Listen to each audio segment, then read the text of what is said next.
Hey everyone, you with Tom, and welcome to episode 3 of Tesla and EV news here on Ludicrous feed from Australia to the world. I'm joined by my co-host today, Riz from Carloop. Hello Riz, how are you? Yeah, going well, Tom. Good to be here. Should be an exciting episode. Absolutely, always bringing you the latest news. And I just want to thank everyone for all your comments and views from episodes 1 and 2. So we'll keep going with episode 3 and beyond. All right, so let's check out today's headlines. Let's put them on the screen right now for you. All right, so the first one is BYD Dolphin seen on the streets of Sydney, road testing. And then we've got an off grid EV charger that operates on renewable fuels only. Tesla sends new batch of invites for the semi delivery event on December 1st. Tesla physically recalls 16% of vehicles. Vinfast, Vietnamese EV production company, to produce first batch to be shipped to the US. Hyundai invests in US battery factory. GM to release cars in China by 2025. And Nio celebrates 8th anniversary, global users nearly 270,000. And finally, more photos of the Nio ET5 shooting brake revealed. All right, let's start with the BYD Dolphin. This article was written by the one and only Riz. Seen on the streets of Sydney. This was first revealed to me on Twitter by a user called Lachlan Smith. He tagged me and said, spotted a new EV. Is this the BYD Dolphin? Riz and you wrote up this article, and yes, I think we can pretty safely say this is the BYD Dolphin in Sydney. Yeah, definitely looks like it, as you said in your shorts video, which was a response that yeah, they've got the BYD logo at the front. And you can, it is there in white. Hasn't got the front number plate, but obviously it's a testing car. And the orange rear view side mirrors, as well as the accents in the along the length of the car, sort of gives that away. Yeah, look, I think this vehicle will do very well. It sort of sits in that Toyota Corolla size, and hopefully sub 40,000 Aussie as well. Oh, that'd be very exciting if we can get that here for 40,000. And hopefully the recent changes to the electric car discount will also bring this vehicle slightly more affordable for those looking at getting their first electric car. It's a good city car, but also a very good fleet car. So you see a lot of registered nurses and others in working for the government and others that use them to get between locations. There is tens of thousands of those cars around the country, and replacing them with electric vehicles and electric vehicle charging at hospitals will also be a big thing in the coming years. So very exciting to see this car here. Yeah, absolutely. And Toyota Corolla obviously is a very high selling car in Australia. So hopefully, yes, we'll see electrified vehicles of that size take their place in the future. All right, let's move on to the next article, which is an off grid and ultra fast EV charger in the UK rolled out with what we called renewable fuels. This is a driven article, and I believe there wasn't that much details on what renewable fuels they're using exactly, but it looks like you can just plonk this in a location, and then yeah, you can charge vehicles from there. Looks very much like the size of maybe a small shipping container is. Yeah, roughly that size. I like the name EV Pod.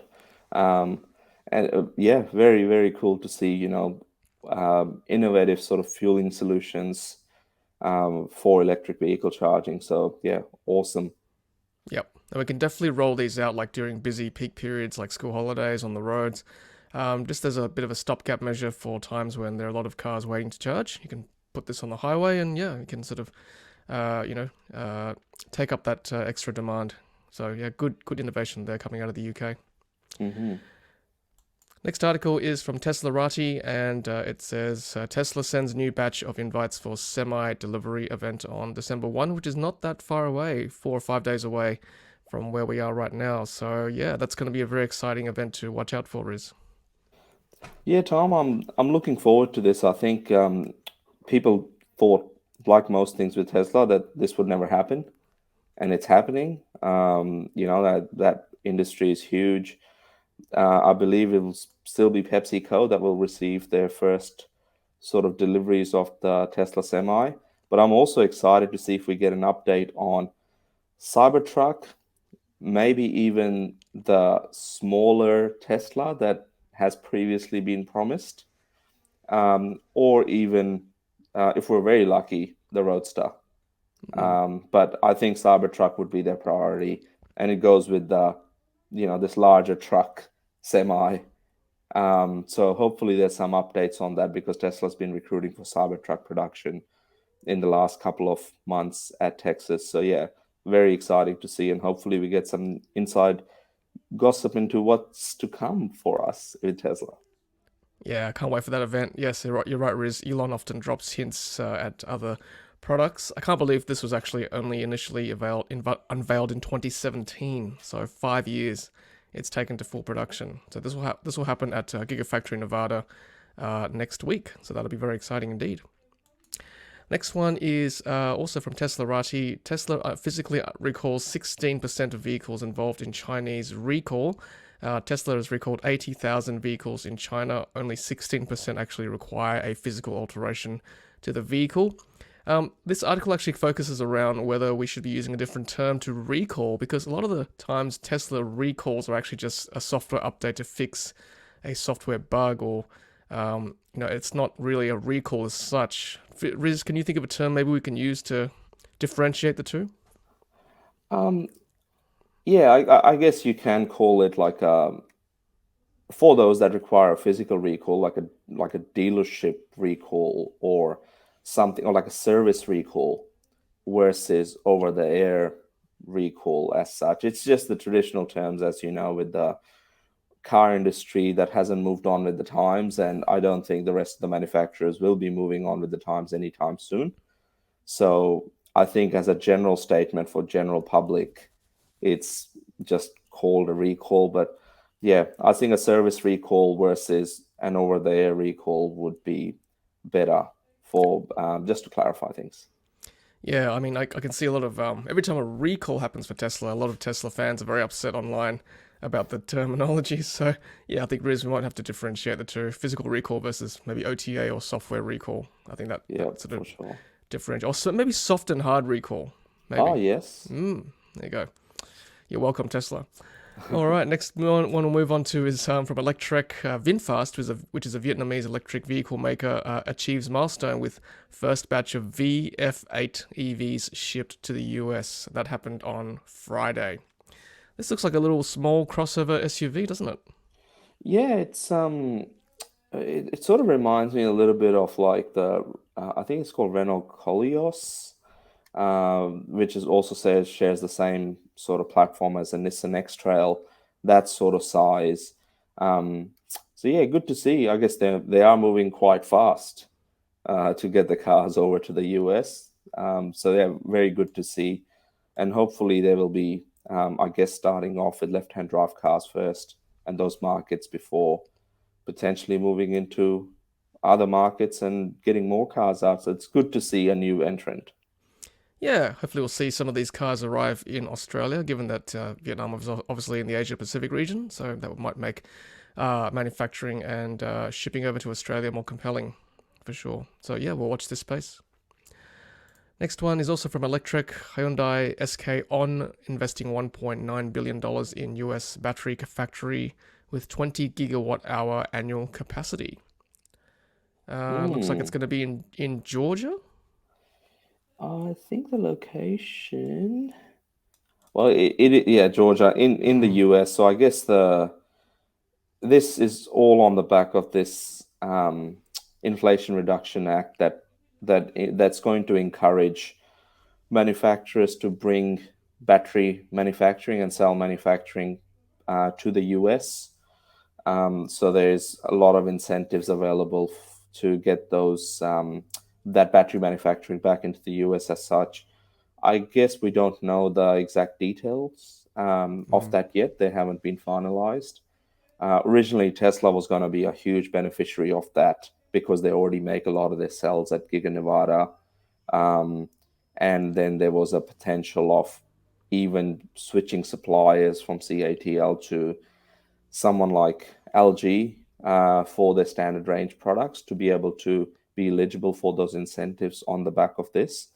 But yeah, lots of battery manufacturing, like there's tens of billions of investment that's been announced in the last 3 months or so with manufacturers as well as battery manufacturers. So watch this space. The market in the US is about to boom, and in Australia, it will be a little bit of time before we get any sort of we see any benefits of this, because most of our electric vehicles at the moment come from China. Yeah, I guess indirectly we will probably see another mining boom in the next decade or so with all these new investments, as happened with the first mining boom. We have one of the largest reserves of lithium in the Mm. world, as we all know. So I think the more investment worldwide in battery factories, the more we will benefit for sure. Where we can Yeah. dig stuff up and export them elsewhere. But yeah, I would actually personally like to see Hyundai set some harder targets on their vehicles in terms of their production. You see this Mm. picture of this Ioniq 6 here. It looks beautiful. So I'd like to see some sort of 100% EV target by, end of the decade, next decade. Yeah, I think that'd be good. This listening to some of the commentary out of the UK, they've done fairly well in terms of their Kona EV products, and others have sort of been ahead of the curve for some of the traditional manufacturers. But yeah, you're right, Tom. Like there needs to be more, and I guess this sum of money that they're putting down to make this happen is quite it's quite a big thing. And one little thing in that picture, you've got the little dog robot from a company called Boston Dynamics, which Yes. Hyundai acquired. I think within the last 2 years, they paid, I think, 20 plus billion US dollars or something. So Hyundai, like Tesla, is apart from the cars, they're very specialists in robotics. So Mm. Hyundai is trying to do something similar by acquiring companies that specialize in those. So I guess they've made huge investments in the US in the past, and this sort of continues on for their commitment to making materials as well as or making batteries as well as cars in the US, and hopefully a lot more of them are EVs. Yeah, that dog's interesting. That maybe the future is in robotic pets that don't die with the same personality. Watch this space. All right, let's move on to the next article. GM to launch EV offensive in China by 2025. So it looks like GM General Motors will be launching more than 15 electric models based on its Ultium platform in China by 2025. That's good to see. Yeah, it's I guess the proof would be in the pudding, right? When they do release and start to release EVs. I mean, GM's done relatively well, better in the Chinese market than some of the other manufacturers with their partnership with, I think, Wuling is the company which they make the real affordable city car, the Wuling Mini, which is one of their best-selling EVs that I think costs under 15,000 Australian dollars. But it's a real small city car. Um, so they've done well there, but like now, if they're going to start to compete with pure EV manufacturers, whether it's Tesla or other fast-growing upstarts out of China, like Nio and Xpeng, then they'd need to get these cars to market a lot sooner than what they've sort of promised, because the market there is shifting. By the end of this year, there'll be close to 30% of all vehicles sold will be new energy vehicles, and give or take at least 75% of them will be pure battery electric vehicles. So GM needs to, and other manufacturers need to move very quick in the Chinese market because that's rapidly shifting. Yeah, it's amazing. I mean, China is such a huge market for any industry. 30% is just the numbers are enormous. So yeah, good to see GM and other brands finally waking up to the fact that yep, electric is where it's at, and China is where it's at as well with the market and the demand. So yeah, look, I'm glad GM is finally coming to the party, and we'll see hopefully more models there, and hopefully here too, sort of spill over to here in Australia. Hmm. So speaking of Chinese brands, Nio, one of the big brands in China, celebrates 8th anniversary. Global users nearly 270,000. Wow, it's been 8 years already. Hmm. I guess things are moving so quickly now, right? Like a lot of their success, um, and their expansion into outside of China. So Europe, I think they recently delivered their first vehicle in Denmark. They're already present in Norway, Germany. I think their founder has also mentioned that in the first half of the year, they'll announce 5 new models for the global markets, including one that we will talk about very shortly. So it's really good to see 8 years. It's phenomenal achievements, and I think over the coming years they sort of tried to follow Tesla's recipe: build an expensive car, build a brand around it, make users feel special, and obviously the product has to back that. And they've done all of those things. Their most exciting bit of technology is the battery swap technology that they have, and the role it will play. It's not really commonly spoken about, but the role it will play in stabilizing European grids. Because when those batteries are at the station, not being charged or not being used, they could be used as community or grid support batteries. So there's some real cool innovative stuff that they're working on, and the battery swap technology is one of the main reasons why they stand out. And there are over 1,200 battery swap stations in China now, and they're rapidly growing. So a lot of cool things this brand has done. Fantastic achievement. And one of the arguments people have about electric vehicles is, well, what happens if everyone charges at once? Does the grid collapse? Well, I mean, first of all, not everyone's going to charge at once, but having these batteries as part of the battery swap program, this sort of expands the role of electric vehicle manufacturers into the energy support industry, where, if, you can support the grid if people are charging and there's sort of a peak demand. So, yeah, that's another innovation right there. Mm-hmm. All right, well, moving on to, speaking of, we just hinted at, Nio ET5, we mentioned this in episode 2, but more pictures of the Shooting Brake, which is a station wagon, now we know. Station wagon, come estate kind of vehicle, and more camo work there, and more pictures seen in China of the Shooting Brake ET5. Very cool. I mean, it looks a lot, from this angle, it looks a lot like from the rear anyway, Taycan Cross Turismo, the wagon that they have. But it's good to see that, different segments of the market that may not particularly want an SUV, want something slightly longer. It's great to see them expanding into different segments, because these are slightly more popular in the European markets. The wagons are. I really hope the estate or station wagon makes its comeback, because it's a lower center of gravity, right? You're lower to the ground, less risk of rollover for sure. And in terms of storage space, it's very similar, because they're both sort of lift gate kind of approach with more storage in the back. So I do hope they make a comeback on Australian roads.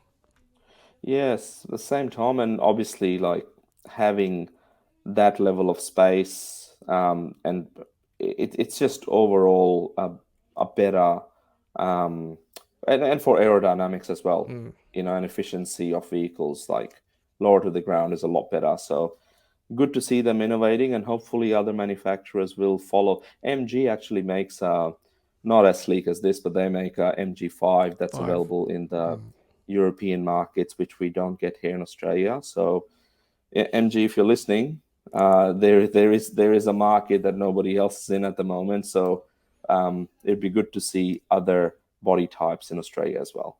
Yeah, that's right. If you're watching this, leave a comment below if you'd love to see more shooting brakes or estates or station wagons in Australia. That'd be good to hear from you. All right, everyone, that's it from myself and Riz from Carloop today. I want to thank you, Riz, for joining us as always. Thanks, Tom. Great to be here. Episode 3. Would love everyone's feedback on it. Yeah, absolutely. Thank you so much for watching and staying this long. We will continue with episode 4 next time. So until then, take care of yourselves, and as always, happy charging.